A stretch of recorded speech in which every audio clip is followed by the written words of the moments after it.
Karen, we've talked a lot, Yes, we have. but specifically, you make it sound like we talk all the time. We talk too much. All the We do time. talk too much, yeah. So much so that we have to do a radio show, right? That's true. But we specifically we talked a lot about how blocked I am in my spiritual journey. Well, that too, yes. Right. It was something prevents me from attaining that all elusive spiritual awakening. Mhm. I mean, we talk a good game on the show, right? But at the end of the day, we can talk till the cows come home. And unless you put these things into action, you're just throwing a bunch of hot air up in the air. Yep. So, how does someone go about releasing any blockages that might be holding them back from true spiritual progress? I don't know. It's a the answer is it's a lot easier said than done, right? Thankfully, we have the prescription, the perfect prescription for this malady, courtesy of the spirit doctor. Today on the Skeptic Metaphysicians. My name is Will. And I'm Karen. And unlike Mulder and Scully, we both want to believe. so we've embarked on a journey of discovery. We've talked to people deeply entrenched in the spiritual and metaphysical world. We've thrown ourselves into weird and wonderful experiences. I even joined a coven of witches. And wait, you joined a coven? Yep, all in the interest of finding something Anything. that will prove that there's something beyond this physical, three-dimensional world we all live in. This is the Skeptic Skeptic Metaphysicians. Hi, I'm Will, And I'm Karen. and we are the hosts of this wacky journey of discovery we call the Skeptic Metaphysicians. Our guest today has so many credits to her name. I'm literally at a total loss as to how to introduce her. So I'm going to do my very best not to just do a dictionary or wiki page on our guest. She's the founder of the Sacred Power and Purpose Mystery School. Ooh. This is a school that teaches self-transformation, magic, and how to become a transformational shaman. She's also been featured on tons of podcasts, including Sense of Soul, Our Daily Magic, January Jones, The Miracle of Healing, The Natural Healing Show, The Paranormal Podcast, Spiritual Rockstar. It's just too many to keep on listing. She's also been interviewed by Thrive Global and Authority Magazine, as well as the Boston Globe. Wow. And she's written for such esteemed publications as The Elephant Journal, Om Times, and Medium. So you think she's qualified to talk to us I about think this? we just need to get her on now. Well, hang on, because if that wasn't enough, she's also the co-host of the wildly popular podcast Spirit Sherpa, where she explores all things energy, magic, and the spirit world. I am thrilled to welcome to the show Kelle Sparta. Kelle, thanks so much for coming on. Thanks for having me, Will. So, as is very much the case, often I am at a loss as to where to begin because you have so many different facets about you. You are a shaman, you're a healer, you're a psychic, a channel, a medium, an empath. You're also a hardcore spiritual seeker that has given up everything many times over in the pursuit of your spiritual growth. I'm about to do it again, too. Oh, can't wait to talk about that. You're also a master manifester using the law of attraction, and you're a singer, songwriter, a poet, and a writer. I mean, what do you not do, Kelle? Calculus. You are my people. You are right, my people. Absolutely. Well, she can channel the answers. Oh, that's a good Well, point. I've actually been asked that question a lot. I suck at calculus. Well, we're going to talk. Everyone knows how blocked I am spiritually, and I know it's a lot from fear and just not lack of putting things into action. We're going to talk about a lot of that stuff because you help people to remove blockages and things like that, and we're going to talk about that in a second. But really curious, you've given up your entire life many times over on your path. Tell us about that. What forced you to do it? Why did you do it? What made it make sense to you? And should people be willing to do that on the spiritual growth? Well, so the first time I did it, I was getting married, and my husband to be was on a submarine, and the submarine was being transferred from California to Hawaii. And in order for me to go with him, because we weren't married, I had to take only what I could fit in his barracks room. And that's what they would move. Wow. And if you've ever seen the inside of a submarine, that's not a whole lot of room. Nope. No, the barracks room, not the submarine. Oh, That would be okay. very tiny. That's another 8 square inches. Yeah. Yeah. It's like 2 pairs of socks more. Yeah. Basically it meant I got to take my clothes. So, and I didn't realize how hard that was going to be because having been a military brat, my definition of home was my things, not my physical space. Because we moved so much as a child, I've actually moved like this next move will be 40 times. So 40? 40 times, 40. Wow. Yes. And so that one was pretty traumatic because I was suddenly cast adrift. And, I'm used to being in new places where I don't know people because of the military brat upbringing. But that one was really disorienting because my stuff was gone. So therefore, all my definition of home was gone. And so the second time I did it was when we were getting divorced. And at that time, I literally just leveled my life. And so I was 28 years old. I was having my Saturn return, which is massive upheaval time. And I had built the American dream. I had done everything that I was supposed to do. I was, a pillar of my community, working as president of a nonprofit. I was a successful business owner. I had a beautiful husband and a hot husband. And I had a big house and a dog and 2 cars and, the whole 9 yards. Mhm. And I hated and I was just miserable. And so I just razed it to the ground. I just leveled it. And I divorced him. I sold the house. I made him take the dog. Sold the business. I quit the nonprofit and I moved out of state to live with a bunch of people I met at the Renaissance Fair. You divorced your hot husband for a bunch of hippies? I did. Wow. And then I did it again 4 years later. I Divorced a hot moved- husband again? No, The Oh. hippies. I You did not divorced have the a hot hippies. Oh. no. That took another 16 years. But the next time I did it I was leaving the house. So I spent 4 years in the house with the people I met at the Renaissance Fair. All turned out to be shamans and magical folk. And As they so want to do, yeah. as they are wont to do, yes. And then I was leaving because the guy who owned the house was getting married, and I had been sort of the de facto partner, and I knew he was going to need to oust me from that position in order to make space for her. And I was just like, I'd rather avoid the drama. I'm out. Right. And so I left, but I couldn't find any place to land. Every place I went, they wouldn't give me an apartment. They wouldn't let me be a roommate. They wouldn't, I mean, everywhere. And I ended up couch surfing for 6 months amongst all of the students that I was teaching at the time, because the universe literally would not let me land. And so all my stuff was in storage. And at about 3 months in, I was like, this is ridiculous. So I just opened up the unit and I just gave away everything I owned with the deal that, anything that was left, the people who came and took stuff had to help me cart off to donation. And so that's what we did. I gave away everything I owned except my car, my clothes, and a few small items that could fit in the car. And that was the beginning of what would be a year-long walkabout. And I would go 14,000 miles in my car in all around the country, living on $350 a month of unemployment insurance and the kindness of strangers. Hmm. Wow. And so that was the big, step out in faith, trust the universe moment, right? And then, over time, I've done iterations of the life that I want since then. And right now, I'm in the process of literally letting go of everything I own again. We have just signed a contract for an estate sale to come in and sell everything we own because we're moving to Panama. Panama. Yeah. Wow. We're only going with whatever suitcases we can carry. Gosh, that sounds great. Does it? It does, man. I feel like I have too much stuff. So- It's very heavy feeling. I would love to just get rid of it all. Yeah. The big question is, after all of these upheavals, what was the universe trying to show you? Each time it was something different. Was it? Yeah. So the first time it was learning how to internalize my sense of home, Mhm. right? And then the second time it was recognizing that the life that I want is not the one that has been prescribed, and that I don't have to live somebody else's definition of the perfect life. Mhm. And the third time it was about learning. There were so many things on that. It was learning where I ended and other people began, because as an empath, I had a really hard time defining that. It was also recognizing that people actually did miss me and really like to see me again, which I didn't believe.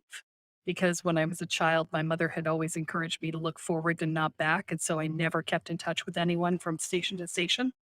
And so I just somehow in my head that correlated with people don't want to talk to me. And so that got debunked. And there were just so many things. And the universe, I could trust the universe to take care of me. And because it did, it just led me from one place to the next to the next. Wow. And then, learning how to make choices about what I want from there.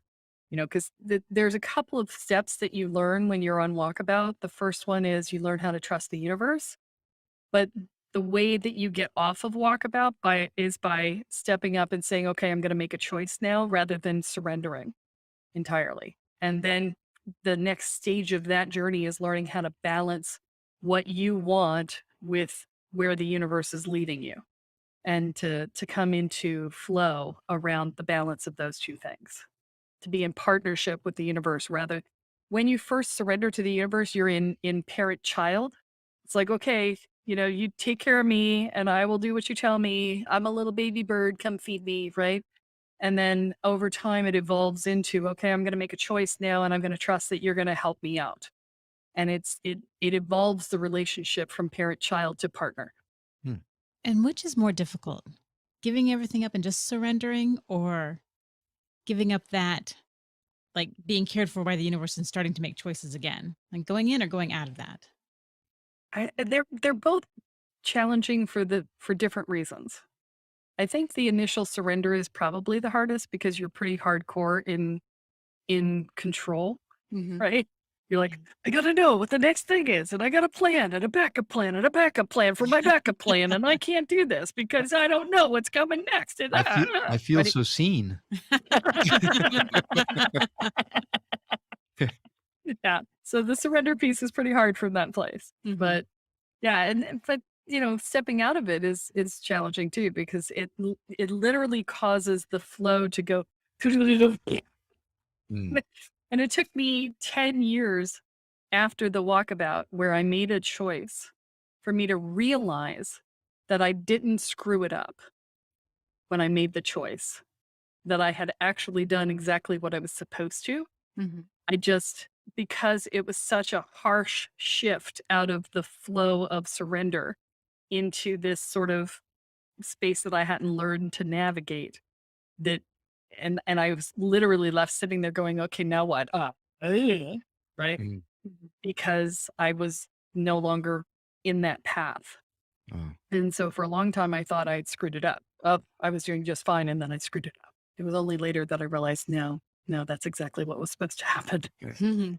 So Yeah. then when people have challenges like that, when like we talked at the very beginning of the show, how I have these blockages that I'm really interested in all this stuff, like super, and I want to astral project and I want to be psychic and I want to do this and that and the other thing.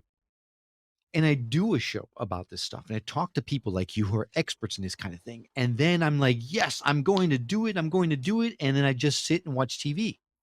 Right. Right. So there is a long distance between wanting to do something and actually getting up off your buff and doing it. Right. We have Yes. the Edgar Casey Center here, the ARE right here in our backyard. We've got the Oh my Monroe God. Institute not far away from here as well. Mhm. We've got all kinds of stuff here. We have contacts. We have interviewed someone that told me about a retreat that will change my life. We've got breath work people that we have access to. We have everything at our fingertips. We have the miracles center here. We have so many things right at our fingertips, and it's just a matter of actually having to do it. And I can't help but think that that is something inside me that I've got to find a way to get through. Like something is blocking me from actually taking the steps I need to find myself where I need to be. So if you run into someone like that, if Mhm. by some chance you happen to know someone like that, what kind of advice would you give to that person? So what kind of advice would I give you? Yes. Look at the time. Anyway, yeah, but anyway, Yeah. theoretically, sure. What advice would you give me? So, when we don't do things, there's two reasons. Either we're really not that interested or we're terrified. And the the more likely, given that you're running this podcast, is that it's that you're terrified. And to a certain extent, you should be That's not what I need because to hear. Yeah, hey, this is the thing about fear. If you don't look it straight in the face, then you're never going to get past it, right? So to a certain extent, you should be, because anytime you step into a spiritual growth path, you are looking to kill your ego. It's called a shamanic death. The ego is, and a lot of people look at the ego and they say, "Oh, it's the enemy," but it's not. It's just a version of you that is no longer serving you. And so it did serve you for a time. You need to honor it and say, yes, that was great. You did a great job for the period of time that was. And now I'm moving on and I need to be someone different. And the process of ego death or shamanic death is the process of letting go of the old self such that the new self can be born. And that's a terrifying process, because your ego has a self-preservation instinct, and it tries to survive. And so it does things like saying, "Oh, it'd be so easy to just watch Netflix." And If chill. clearly your resistance pattern is avoidance. I was like, "No, I'm not going to do that. I'm going to do this instead." It so is. Okay, now I feel attacked. No, now you feel seen. I see you. No, I feel attacked. So, but it's a typical avoidance is the most common resistance that anybody has. Everybody has resistances that are their defaults. Mhm. And there are different types of resistances underneath that avoidance category. So it could, one person might get sick. Another person might watch Netflix. Another person might do drugs. Another person might, do some retail therapy. Or go invest in somebody else's problems so you don't have to look at your own, right? That's me. All of this. Or you could find yourself identifying with multiple of those boxes. Yeah. You're shopping while your Exactly. friend tells you her problems. And while you're sick at the same time. Yes. Exactly. Right. Watching Netflix. And having a drink. Yeah. So all of these things and more are resistances that show up. And this is one of the first things that I teach people when they step into a process, is because you need to learn to identify what your resistances are so that you can identify when you're in them. Because your ego will say, "Oh, this isn't important. We're not going to do that. I'm better than this." All these things. But if you find yourself doing the thing is your resistance, then you know that your ego is just blowing smoke at you. Hmm. Right? And so it's trying to distract you from what it is that you need to do. Now, that's issue number one. Issue number two is that you have not crystallized your discontent. And the crystallization of discontent, it's actually a psychological term. It is the act of finding all the places that you are tolerating things that are not okay for you and bringing them all together into one spot at the same time. Because typically our tolerations show up here and there and the other place, and we experience them one at a time. And so we don't ever recognize exactly how much pain we're in, because we're only seeing one piece at a time of it. But if you pull it all up and you make yourself aware of all of it at the same time, what you do is you become supremely aware of exactly the state of your discontent in this moment. And that discontent, properly directed, serves as fuel for your change. Tony Robbins is a fan of saying that in order to make change, the pain of the change must be less than the pain of staying the same. Hmm. And we crystallize our discontent to make the pain of staying the same be so clear that it is not acceptable and that the change seems easier. Right? Hmm. So those are the two pieces that I would say would be the things that are holding you back. It makes perfect sense too. Yeah. Like, of course. Why didn't we think of this? Well, Hence the Well, podcast. We don't think of a 45 lot of years of things. study. Yeah. Yeah. Doing it since I was 5. So, Wow. I kind of picked this stuff up along the way. Well, that's something that I wanted to ask you. When did you start knowing that you had these different abilities or inclinations in your life? My mother said I was talking to ghosts in my crib. Oh, sorry. Nope, we're out. There's a fear. If I saw my baby talking to a ghost in the crib, I would have been Serious like, avoidance. Wow. Yeah, so she raised me in this because she Okay. was like, she had been psychic and it had scared her, and she shut it down and never figured out how to open it back up again. And so she was determined that was not going to happen for me. And Right. so I Great. was raised with all of this stuff, the whole new age movement. She had all the tapes, all the books, all the cassettes, everything, Mhm. you But know. it's interesting because when I read about you, you do talk about the fact that your mother was afraid of all this stuff. Yeah. And you decided that you would not be the same. But if your mom was afraid of this stuff, for her to raise you in it was astounding because like if I'm afraid of something, I'm going to keep it away from my daughter as much as I can. But she did the opposite, right? Like threw you into it apparently, and to try to develop these things that you were feeling. So there's a kind of a weird dichotomy there that I can't Yeah, make well, sense of. she was afraid of it as a child. As Mm, an adult, she came around and became more, willing to look into it. And a lot of it was just her trying to figure out how to heal for herself. But, she was frustrated that she couldn't reclaim the gifts that she had shut down in childhood. And so she just, like stage parents do who couldn't become actors, they throw their kids into acting, right? And my father was psychic too, but he would never admit it. But the man would read your beads. I mean, he'd just walk up and tell you all kinds of stuff about wow. you. But then he'd just like, nah, I just know people. You know, never admitted it. Thought my mom was nuts, right? There's a reason they divorced when I was 5. So, that's why. But yeah, Right. they were both really psychic.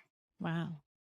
So other than really focusing on the things that are crystallizing your concerns, for Mhm. example, what can someone do to really jumpstart their spiritual awakening? If there's desire there, and there is, I have strong desire for it, but But I think your fear is stronger than your desire. no, it is. There's no question about that. She hit it Yeah. right on the head Mhm. that the fear is keeping me back, and the ego is 100% part of that, right? Yeah. Because I had a conversation with someone a little while ago, and his question to me was, if there's life after death, does our ego go with us, right? Does our personality go with us in death? Because he knew I was doing these shows, and I couldn't answer him because a part of me says, "Oh, well, they better damn well come with me because this is who makes me." But then part of me was saying, "Well, no, because then we're part of a bigger self that doesn't need that personality, that ego."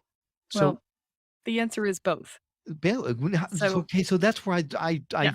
fall apart there. I can't think of Okay. both. So think of it this way. Think of coming into this lifetime as you're an actor taking on a role. Okay. When you take on this life, you become the role. Right.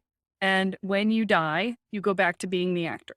Okay. You take with you everything that you have from having done the role, everything you learned, all the experiences you had. You take that all with you as part of your lived experience, but you are no longer limited by the role. And so initially, when you first cross over, you will be you with a slightly broader perspective when you pass from physical reality to the astral plane. When you are in the astral plane, you are still inherently you that you're here now, the role, right? When you cross over the veil from the astral plane to the other side, you release the role and become the actor again, but you still have all the memories. See, Will, you had asked her if she had any messages that just kind of came up to let them out during this interview. You are speaking his language because he used to be an actor. Uh-huh. And I think this message needed to come across this way for you to be able to understand it because that makes perfect sense to me. And I imagine it does to you as well. And that's why we say right from the very beginning of the interview, before we even start recording, that we allow the universe to take us in whatever direction it needs to go. We had an idea of what we're going to be talking about with you, Kelly, but this was not it. But uh, inevitably, There you we go. got derailed. But it's a perfect messaging because I know that there are other people out there that are experiencing the same kind of things and have the same kind of questions, Yeah. and it So makes it. back to your question though, because I don't Yes, want to let that go. yes. So if you're game to play, what's your fear of stepping into your spiritual self? What is your fear? My fear is loss of self. I think. Right. Okay. So it's an ironic statement to say I'm going to step into my spiritual self, which is literally the act of stepping onto a spiritual path is about pulling out all the crap So if you think of yourself as an artesian well, right? Every single person on the planet is an artesian well. And for those who don't know, an artesian well automatically just spurts water up, right? It doesn't need a pump. It's got its own thing. It's just natural spring. And we're all artesian wells, and our experiences day to day put crap in the well. So the limiting experiences, the traumas, the challenges, the things people have told us about ourselves that we've believed, it all goes in, it's all garbage that goes into the well until the well no longer springs forth.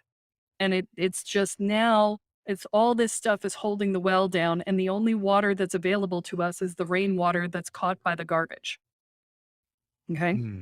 And if you think about the spring water, that's spirit, right?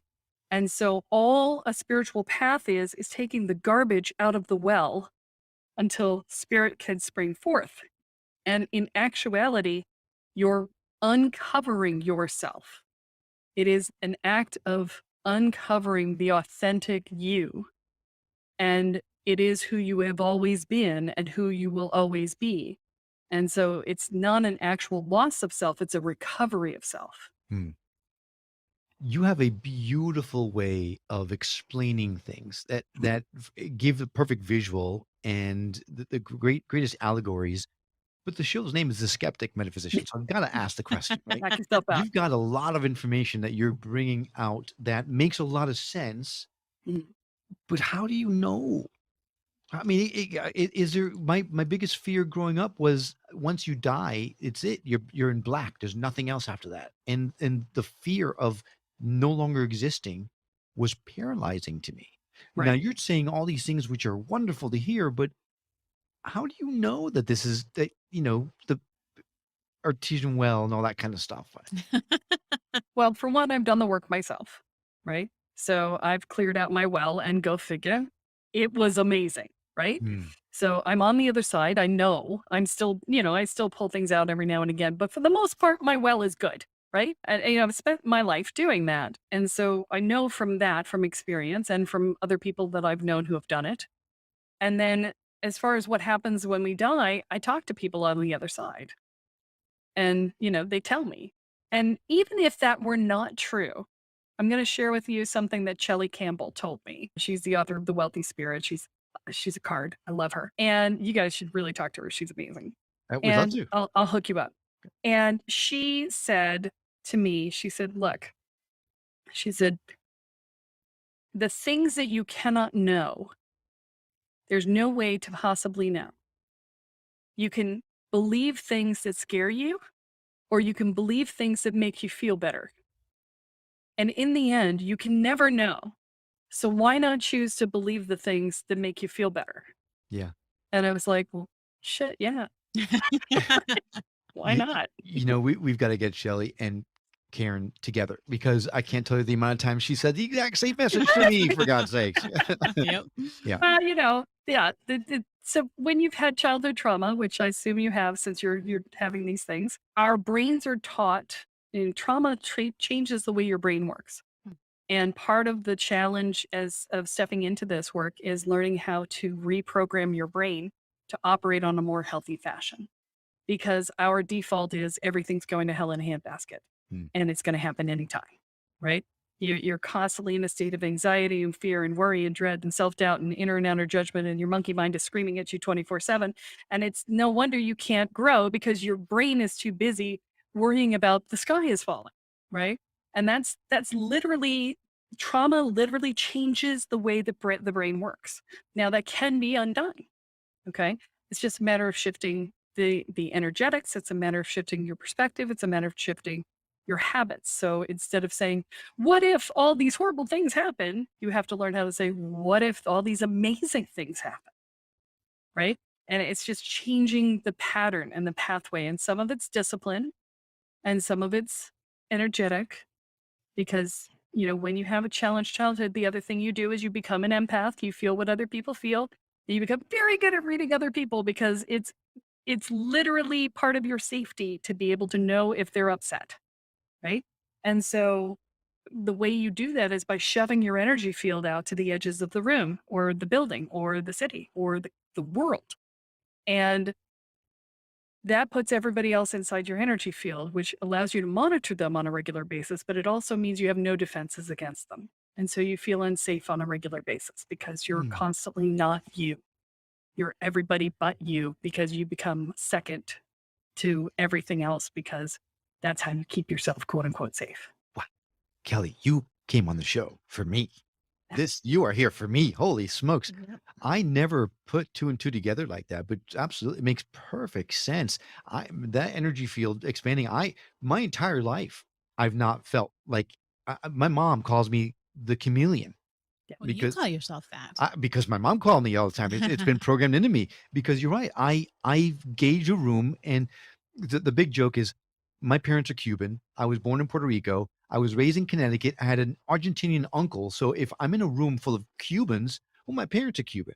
If I'm in a Right. room full of Puerto Ricans, hey, I was born in Puerto Rico. If I'm in Right. a room full of Americans, I was raised in Connecticut. How much more American than that can you get? Right. So I fit into wherever I am. To the point of even changing the dialect he speaks in Spanish. Yes. Yeah. Yes, changing everything about me. And that's Mhm. because I am empathic. I feel other people's energies. And I've told Karen many times that when she feels stressed, it stresses me out. And it's become a challenge for us to get through that because it's not fair to her for me Right. to now suddenly I'm mad at her because you're mad at me. You can't, so, Yeah. and that makes sense because you're right. The childhood trauma forces you to increase your energy field because you do have to be very vigilant. Is he Right. going to be angry? What am I doing the right thing? Am I doing the wrong thing?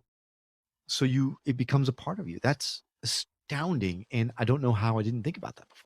Honestly, I did not come up with that. That was something that was given to me by somebody whose name I cannot remember, and it bothers me. So if that person ever hears this, please let me know it's you because I keep wanting to credit you and I don't know your name. So, but yeah, it was a revolution for me too. It was just like, wow, yes, that's exactly what I do.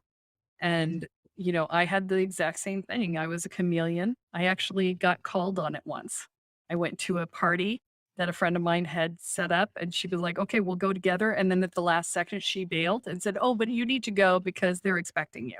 And so I'm showing up to this room full of Renaissance fair people that I've never met before to come and stay with them. Wow. And I'm like, okay, so I bought Entenmann's and I showed up at the door, right?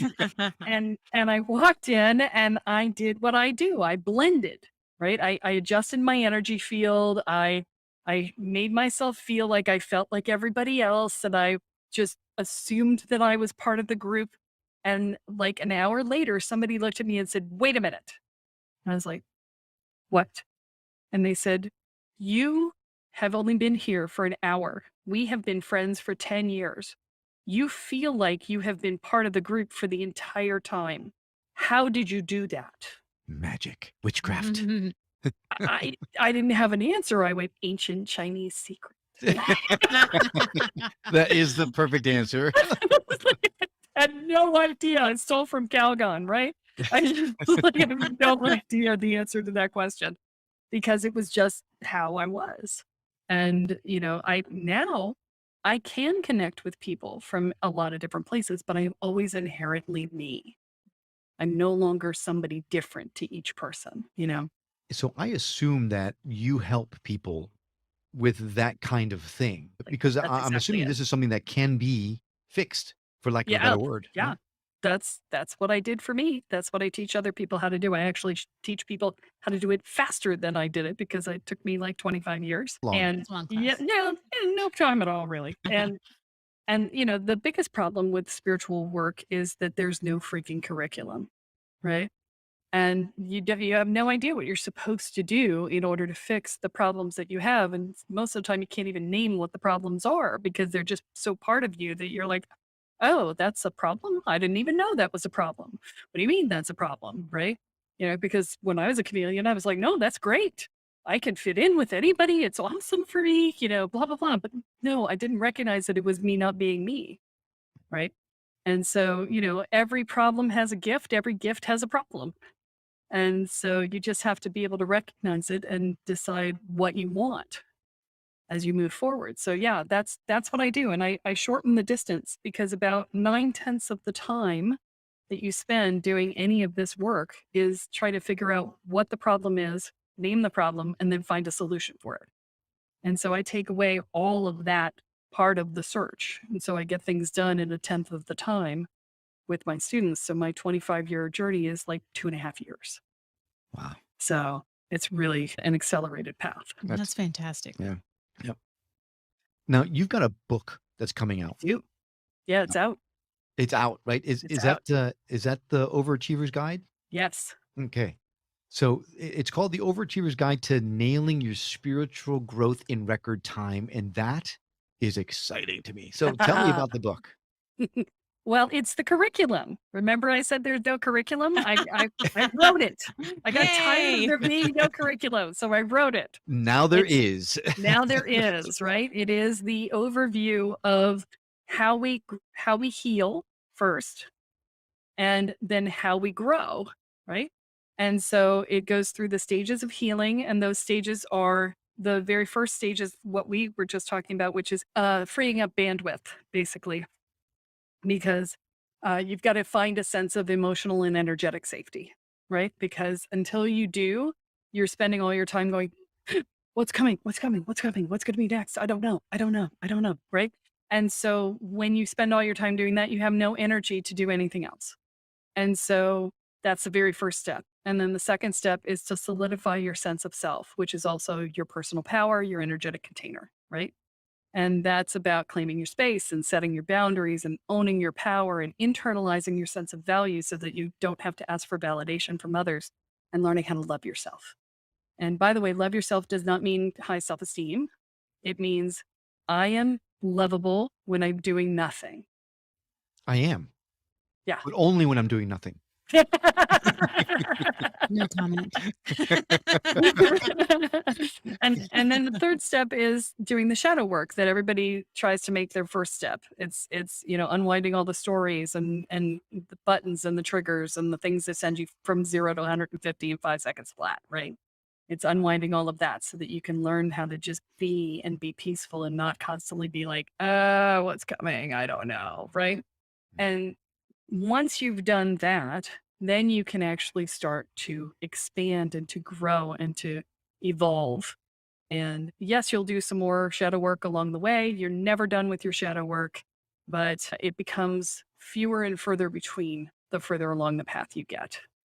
And you become more adept at doing it. So it's much smoother of a process the further along you get. Well, this sounds like it is the next book on my list. I was thinking just that. Absolutely. Well, is there anything that we haven't talked about that you want to make sure that our audience gets? Yeah. The world is waking up right now. And it has been for the last couple of years. And I'm seeing this more and more often with people who are just like, I'm seeing things and I'm hearing things and I'm sensing things that I didn't sense before. And I'm not nuts, am I? I'm not nuts, right? Right? Right? And the answer is no, you're not nuts. Okay. The veil between the worlds is getting thinner. We are all waking up. The process of the pandemic has brought us into our universal hermitage where we all were pulled back from the world to be forced to look at ourselves, right? And that is always the stage before an evolutionary leap. We always retreat to ourselves before we leap forward. And so a lot of people are going through this awakening right now. And so the first thing I want to say is when you step into an awakening, the very first thing that you feel aside from holy crap, is you start to get a sense of what your mission is on the planet. And it feels freaking huge and overwhelming. Like there's no way you could possibly do this. And you're terrified. And what I want to say is that happens to everyone. And, you're sitting there and you're thinking, okay, I can't do this. And you're right. Right now, you can't do this. And you're not supposed to. Right now, you're just supposed to take the next step. You will not be asked to step into that mission until your journey has made you into the person that you need to be to fulfill it.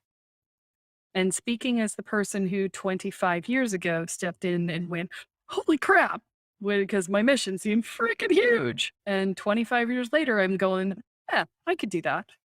Right.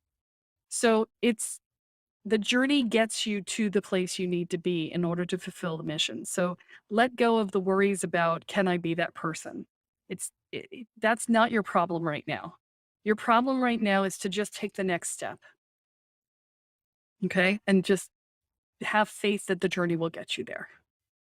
That's perfect. Now, last question. It just occurred to me as we were talking. We're talking about fear. Part of my biggest fear is because of all the books that you read and talk about all the critters that go bump in the night in Hollywood, making things. You just mentioned, I hear things, I see things, and I'm freaking out.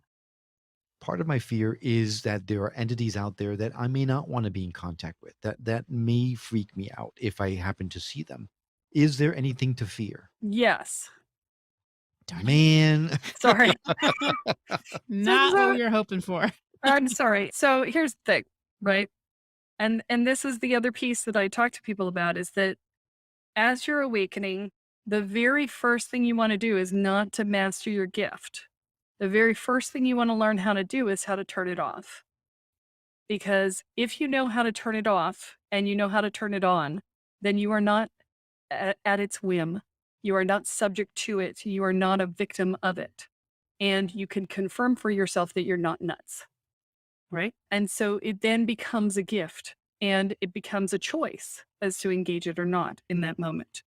The very second thing you want to learn how to do is how to learn how to master your own energy. Be like, okay, how's my energy doing? Am I okay? Do I need to clear my energy? Do I need to connect to spirit or to the ground or whatever? How do I manage my energy? And then the very third thing you need to do is you need to learn how to protect yourself, how to create shields for your personal being, and how to set up protections on your home. And the reason you do that is because the more you do energy work, the brighter you become on the astral. So think of it as you're a ghost on the astral right now. You're sort of shades of gray on the astral right now, the average person is. And as you become more conscious, you brighten and you become more substantial on the astral.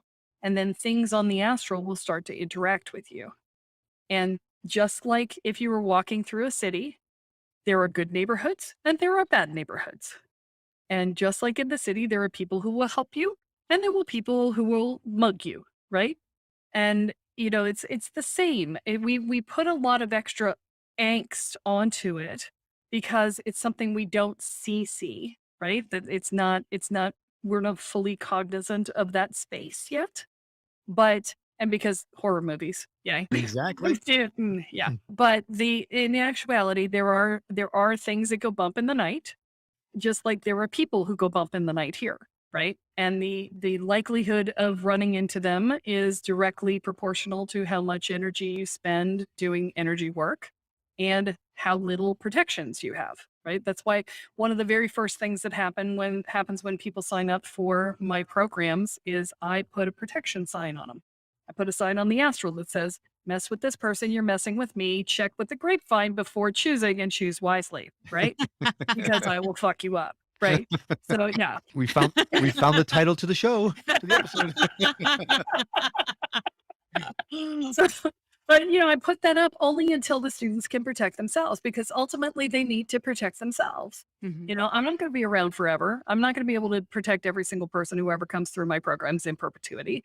It's just simply I'm going to shepherd you through this process until you can stand on your own 2 feet and be the badass that you're meant to be, right? And I'll tell you the secret about magic. You want to know? Yes. All right. EF Hutton. We're EF Hutton Here's the right now. secret about magic that nobody believes, but it is very simple. If you can see it and you can focus on it and you can intend it and believe that you can make it so, it is. That is all it takes. There's nothing surprising or, secretive or anything else. Magic is focused intent to a particular outcome. That's all it is. And we make it harder than it has to be because we need the pomp and circumstance to believe it, right? But that is all it is. And so you will be a badass on the spiritual plane the moment you believe that you're the biggest bad in the room. That is a loaded statement because there's a long road between getting here and getting there, right? No, actually, it's just a decision. Oh, look at that. Well, we're going long, but so Sorry. I get it. I hear it. I've heard that message before. Benji Shearer came to talk to us about this stuff, the whole law manifestation thing. I get, I understand the emotional content that has to be involved there, but Mm, I am in the process right now of reading the Moses Code, and I'm trying to follow the Moses Code, and it's all about the I am that I am, and making things happen and all that kind of stuff. And I understand the words I'm reading, but when I try to put the exercises into action, I'm trying my hardest to see it and believe it and feel it and live right. it. You're trying. That's the problem. That's the thing. But how do Yeah. you stop trying? Because there's a little, like, the monkey brain inside me going, what if it's not going to work? Maybe it's not going to work. It's Right. not going to work. Maybe it's not going to work. Hey, what if it doesn't work? Right? It's like, What if shut it up. works amazingly well? Right. And I'm trying to do that, Right? but Yeah. maybe Well, and that again, that's the fear piece, right? That's the early stages of how you deal with that, right? That's your trauma brains talking, right? Mm. So you have to unwind the trauma brain to get past that. But ultimately, it's a decision that you just go, under no circumstances will anything ever have the right to mess with me ever again. Do you feel the declaration there? I do. So, like, bang. That is all it takes. I do, but you're the badass that'll fuck somebody up, where I'm just a movie guy. Right? Why do you think I am the badass who will fuck somebody up? Right? It's because I had that intent. It's like, oh, hell no. You know, it's a fuck around and find out kind of thing, right? Mm, right. It's that thing. So it's, you know, one of the gifts that I actually had early on that allowed me to get here faster was the fact that I have this intense confidence. I may have it was a belief in my ability to adapt. And I think that was because of the military and the constant having to adapt and having to figure it out and whatever. And I was just like, whatever, I'll figure it out. Right. And that was my mantra is I'll just figure it out. Right.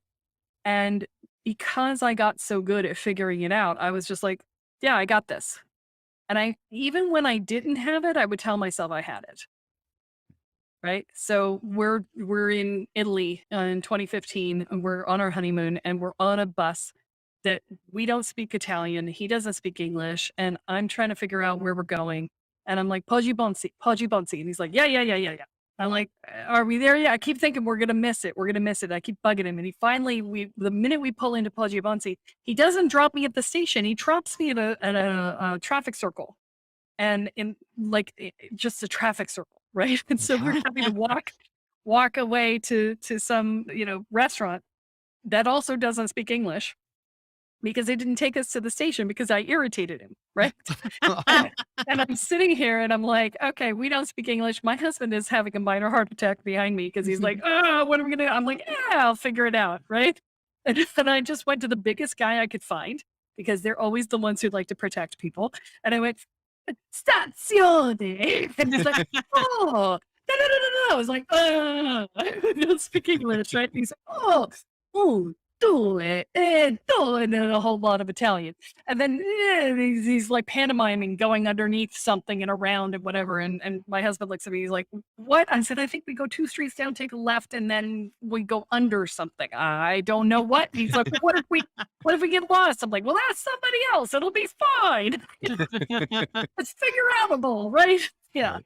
It's okay. We'll make it work. And we got there. It was not a problem. Didn't even have to ask directions the second time. But that's the thing, right? You just keep going. And you're like, it'll be fine. I'll make it work. It'll be fine.